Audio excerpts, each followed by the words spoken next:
Good morning. Is that too loud or sounds really loud to me? Is it good? Okay. Working is something that we have to do. It's inevitable. If you're going to live, you're going to work, and as Christians and as a church, we're supposed to do all things, as though we're doing them for God. And so it's very important that we have a mind to work, and that we have a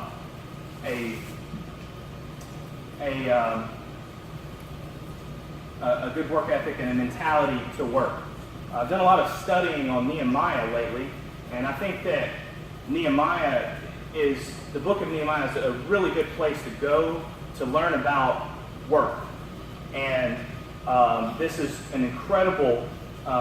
These are incredible events that took place about 450 years before Jesus came, and it's a really good place, I think, that we can go and that we can see not only an incredible situation where Nehemiah and the Jews rebuilt the walls of the city of Jerusalem, but also to see what obstacles they faced, what challenges they faced, and how they overcame those challenges. And I think as Christians today, we can learn a lot from that we can apply to ourselves and maybe even apply to the church here. And so I want to talk about that this morning. To kind of catch us up to where I want to get into to the book of Nehemiah. Nehemiah was the cupbearer for King Artaxerxes of the Persian Empire. So we have a similar situation to kind of what you see.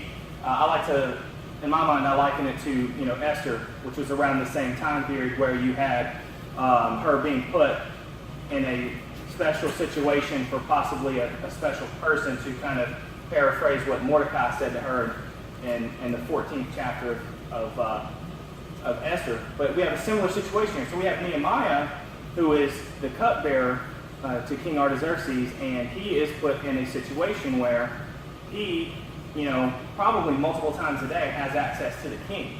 But he is, a Jew, and he is a subject. The Persians ruled everything at this time period. The Jewish people, a lot of the Jewish people had been allowed to go back to Jerusalem. And so Nehemiah assumed, I think, that, from the study I can tell, I see different things with different commentators, but he must have felt like the walls should have been rebuilt, and there must have been a thriving situation there in a society for the Jewish people, but there wasn't. And so he comes into contact with some people who have information about what's going on in Jerusalem, and he finds out that the city is just in complete disarray. The walls of the city are rubble. It's been burned down. The people there that have, the few people that have gone back to live there are in a constant state of distress. They can't really get anything going there. And when he hears about this, he is extremely upset. And he does what I think we as all Christians should do when he hears this news and when he is faced with a problem in life. And he takes it to God. So Nehemiah spends a period of days in prayer and fasting and taking this problem that he faces, because he so badly wants to do something for the people there, and he so badly wants God's people to have a safe place and a safe home where they can thrive, but that's not the case. And so he does this. He prays about it, he fasts about it, and then he goes, when he feels the time is right, when he feels that God thinks that the time is right, he goes before the king, and he says, of course he's obviously upset, and the king asks him, why he's so upset. So he tells him, about Jerusalem and how that just really makes him upset, and how he wished there was something he could do. And so the king, because he had developed this relationship with Nehemiah, because he was, for whatever reason, put in this special situation where they would have this kind of contact with one another, he says, okay, sure, I don't see anything wrong with that. Obviously, you're still going to be a subject to the Persian Empire, but I would be okay with you going there, if this is going to make you happy, with you going there and overseeing the work of rebuilding the walls of this city. And that's kind of where we're going to pick up here. The king tells him, okay, you can go. And not only that, he writes a decree that says that, the city is to be rebuilt and that Nehemiah will be the one overseeing what's happening there. Okay? And that's going to take us in, start around chapter 2 if you're wanting to follow along. I will have my verses up here, but if you would like to follow along, I invite you to do that right here. It's in chapter 2. All right, so Nehemiah calls for the people to rebuild the city. The first thing he does when he gets back to the city is he inspects the damage. So at night he kind of goes out and he sees for himself what's going on, and he just sees the utter disarray that we have that is the city of Jerusalem. And after he does that, he goes to the rulers and he calls for them to help. So in chapter 2, verses 17 and 18, and all of my verses up here will be in English Standard, so if you see some discrepancies, that's probably why. Starting verse 17, it says, "Then I said to them, you see the trouble we are in, how Jerusalem lies in ruins with its gates burned? Come, let us build the walls of Jerusalem, that we may no longer suffer derision. And I told them of the hand of my God that had been upon me for good, and also of the words that the king had spoken to me. And they said, let us rise up and build. And so they strengthened their hands for the good work." And so now Nehemiah he's always had God's support, but he's got the king's support, and now he has the support of the people. And so they're excited. They're like, we're going to do this. God, this is what God wants. This is a good work. Let's strengthen our hands and let's do this. But, as often happens in life, we come across some challenges. And I'm not real sure how to pronounce this first name here, but I'm going to say it a certain way, and we'll all pretend that it's right. In chapter 2, verses 19 to 20, it says, "But when Sanballat the Horonite and Tobiah the Ammonite servant and Geshem the Arab heard of it, they jeered us and despised us and said, 'What is this thing that you are doing? Are you rebelling against the king?' So, of course, the surrounding people are in there that have been the cause of why the Jewish people haven't been able to get any kind of legitimate society going on here ever since they've been allowed to return back. They're mad. They're like, surely you're going against the king. You're rebelling against the king. But of course, we know that Nehemiah had the permission of the king. And in verse 20, we see Nehemiah's reply. He says, "Then I replied to them, the God of heaven will make us prosper, and we, his servants, will arise and build. But you have no portion or right or claim in Jerusalem." And you'll kind of see as I go through my lesson today, I just love the way that Nehemiah replies to the difficult situations that they run into. But Nehemiah says, "The God of heaven will make us prosper, and we, his servants, will arise and build." And I think that right there shows you the concept that Caleb read for us a few minutes ago, that these people had a mind to work, and that they were wanting to do God's will. But, as is the case in life, we have problems. We're going to have a situation here where the people face mockery. We've already seen it some with the passage that I just read, where they were having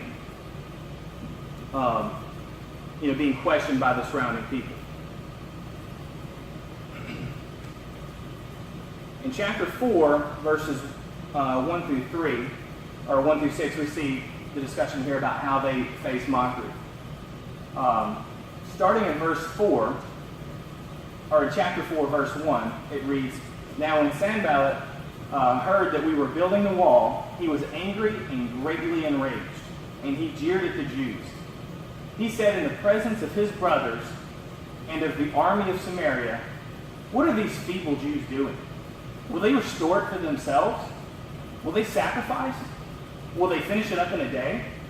Will they revive the stones out of the heaps of rubbish and burn ones at that?" And so what we kind of need to understand here is that not only are these people mocking the Jews, but they're mocking their God as well. They're like, is their God going to help them do this? Are they going to sacrifice? Is that what's going to cause them to be successful in this foolish endeavor? They're, right now they're kind of sitting back and like, this is pathetic. It goes on to read, it says, Tobiah the Ammonite was beside him, and he said, "What are they building? If a fox goes up on it, he will break down their stone wall." So they really just have no respect at all for these people or for their God. But Nehemiah and the people, they turn to God for strength. So again, I think you'll start to see this habit here. Everything goes to God first. Whenever they're faced with something, Nehemiah takes it straight to God. In verses 4 through 6, it reads, Hear, O our God, for we are despised. Turn back their taunt on their own heads, and give them up to be plundered in a land where they are captives. Do not cover their guilt, and let not their sin be blotted out from your sight, for they have provoked you to anger in the presence of the builders. So this is alluding to the fact that they were insulting God. And then he says in verse 6, So we built the wall, and all of the wall was joined together to half its height, for the people had a mind to work. We as Christians today have to have a mind to work. We should be looking for things that we can do, and we have to have a mind to work. And we can't let what outside people think affect what we do. And I think that's something that's very applicable to us today. These people had a mind to work. They were able to block out this outside noise and this jeering and roll up their sleeves and dig in and get to work. And I think that's a wonderful example that we could apply today. They also faced rubble. In this case, when you're talking about Jerusalem, obviously we're talking about literal rubble. Stones, broken down walls and buildings that have been burned, smashed into pieces, just rubble. Now, the church today, we may not face literal rubble, although I'm sure there are some churches with a hurricane and everything like that might be dealing with actual rubble. But we also have, today, any kind of clutter, any kind of thing that we allow to distract us from what we should be doing, is our figurative rubble. In chapter 4, verse 2, it says, it alluded to this earlier. It says, "Will they revive the stones out of the heaps of rubbish and burn ones at that?" So, it's alluding right there to just the sheer amount of work and extra rubble that they had to clear out before they could build. And in verse 10 of chapter 4, it says, "In Judah it was said, the strength of those who bear the burdens is failing. There is too much rubble. By ourselves we cannot be able to rebuild the wall." But of course we know they were not by themselves. They had God with them. And we'll see that they will succeed in building these walls. Another major thing that was an obstacle to Nehemiah and to the Jews at this time was violence. In chapter 4, verses 7 through 23, we see several examples of this, and I'll highlight a few of these here. Starting in verse 7, it says, "But when Sanballat and Tobiah, the Arabs and the Ammonites and the Ashdodites heard that the repairing of the walls of Jerusalem was going forward and that the breaches were beginning to be closed, they were very angry, and they plotted together to come and fight against Jerusalem and to cause confusion in it." And notice right here, again, always going to God first. "And we prayed to our God and set a guard as protection against them day and night." So now we have a situation where you've got workers and soldiers and people that are both at the same time working to try to keep everybody safe because they've got surrounding peoples, more of this outside threat coming in, threatening their lives at this point. Verse 11 of chapter 4 says, "And our enemy said, they will not know or see till we come among them and kill them and stop the work. At the same time, the Jews who lived near them came from all directions and said to us 10 times, you must return to us." So now, we not only have surrounding armies that Nehemiah and that the Jews are dealing with, but we also have other Jews that are from this area around here, not actively involved with the work that's happening right here, but they're coming and they're telling them, guys, you are going to die. You've got to get out of here. You need to come and go somewhere else. So they've got that kind of outside noise coming in, trying to throw off their mindset.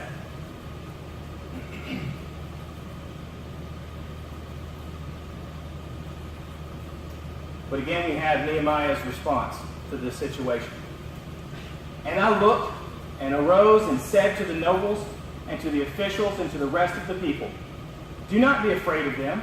Remember the Lord, who is great and awesome, and fight for your brothers and your sons and your daughters, your wives and your homes." I just love that. I love the way Nehemiah responds to these situations. Do not be afraid of them. Remember the Lord, who is great and awesome. He goes on in verse 19, it says, "And I told the nobles and to the officials and the rest of the people, the work is great and widely spread, and we are separated on the wall, far from one another. In the place where you hear the sound of the trumpet, rally to us there. Our God will fight for us." So he had set the system to where, because they were spread thinly along the wall, they could blow a horn. Everybody was to go to where the sound was so that they could fight. But I love his response.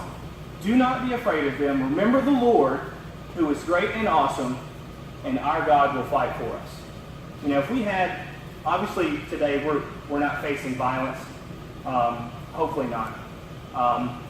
But still, that type of mindset and mentality, that if we had, if we remember our Lord, who is great and awesome, and know that He's going to fight for us, then our obstacles and our issues should seem much smaller, and it should allow us to put things into perspective.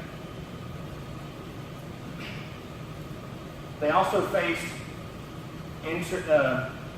struggles from within, internal strife, which is another thing that we see sometimes. So up to this point, we've had the city of Jerusalem. They're trying to rebuild the walls. They're trying to build this safe haven for themselves to protect against the outside forces. And now it's getting to the point to where one thing is leading to another. These external threats, these external fears are still going on, but now we start to have the interior struggles as well within the walls. We see it in verse 1 of chapter 5. It says, "Now there arose a great outcry of the people and of their wives against their Jewish brothers." And so basically what we have going on here, we have a situation where people are positioning themselves for financial gain off of the terrible situations these people are in. So now we have some of the Jewish people here that are buying up land that people are being forced to mortgage off to try to feed their families and to try to support the workers on the walls and the soldiers and all these different types of things.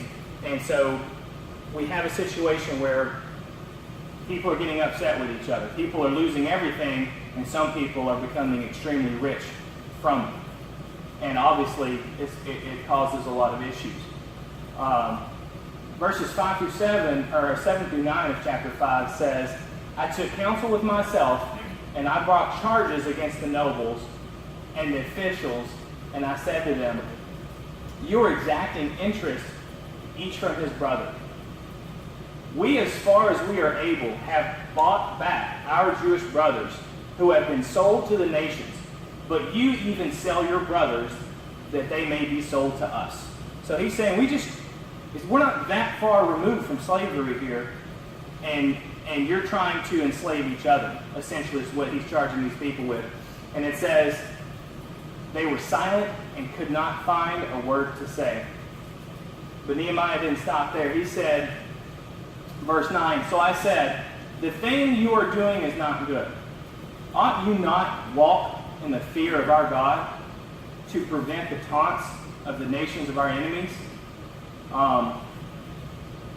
If we're walking with a healthy respect of God, we shouldn't have these types of issues. But of course, we're people, and these things happen. It's human nature. A couple things I learned from this when I was studying. Obviously, this was a small portion of this 12 years, but Nehemiah was governor for 12 years of the area here of Jerusalem, and he said, it says, Nehemiah never took a salary, ate from the food rations meant for the people, or bought any land, so he didn't further himself financially for the work that he was doing for the people here. He also, from what I could read from different commentators and things like that, said that he also fed around 150 people per day, from his own table, out of his own means.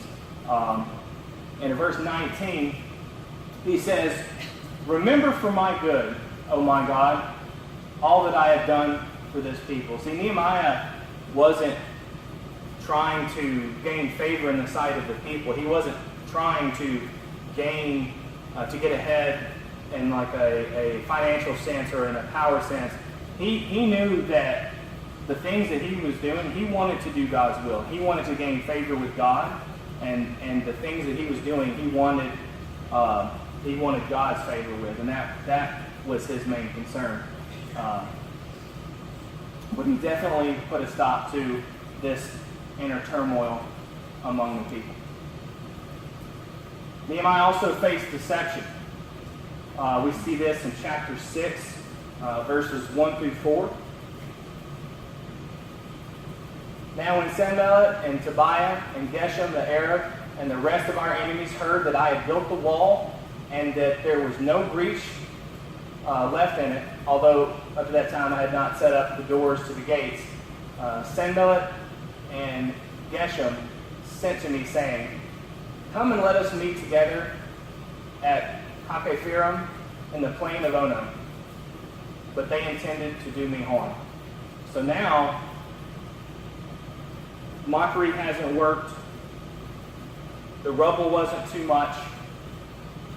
Violence, the threat of violence wasn't enough. The internal struggles that they were causing weren't enough.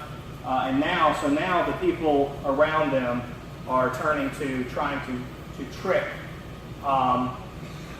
Nehemiah into coming out of where it's safe so that they could kill him, essentially.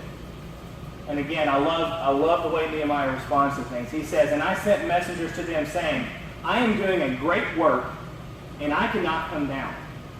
Why should the work stop while I leave it and come down to you? And they sent to me 4 times in this way, and I answered them in the same manner. So, again, Nehemiah and the Jews here, they had a mind to work. Their mind and their focus was on the work, and they weren't letting these distractions and this trickery, they weren't going to let, somebody call them to stop what they're doing and to come out to deal. I mean, the situation we're looking at here is,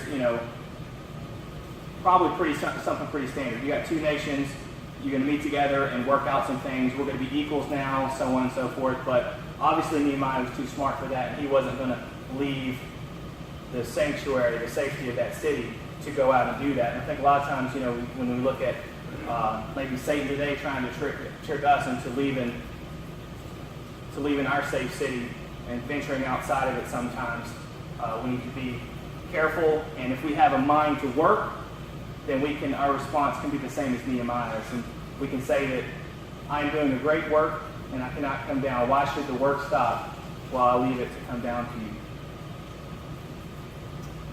And finally, Nehemiah faced slander.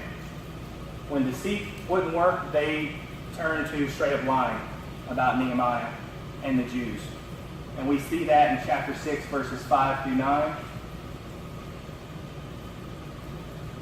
In the same way, Sanballat, for the 5th time, sent his servant to me with an open letter in his hand. In it was written, "It is reported among the nations," and Geshem also says it, which is a big surprise. He's been saying stuff this whole time, but he supports this theory. And Geshem also says it, that you and the Jews intend to rebel, and that is why you are building the wall. And according to these reports, you wish to become their king. And you have also set up prophets to proclaim concerning you in Jerusalem. There is a king in Judah, and now the king will hear these reports. So now come and let us take counsel together. So basically they're saying, we have proof that you are trying to set yourself up as a king, and you're trying to defy the Persian Empire. But we have Nehemiah's response starting in verse 8. Then I said to them, saying, no such things as you say have been done, for you are inventing them out of your own mind. For they all wanted to frighten us, thinking, their hands will drop from the work, and it will not be done. But now, O God, strengthen my hands. And just his response here. Strengthen, but now, O God, strengthen my hands. When we're faced with things in life, with maybe the amount of work that we have to do, or whatever it is, internal struggles, external struggles, if we had this kind of workman's mindset, a mind to work, and we were constantly taking things to God, we would be able to do amazing things. And then we see that the wall is finished.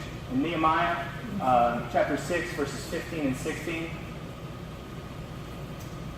So the wall was finished on the 25th day of the month of Elul in 52 days. And when all our enemies had heard of it, all the nations around us were afraid and fell greatly in their own esteem.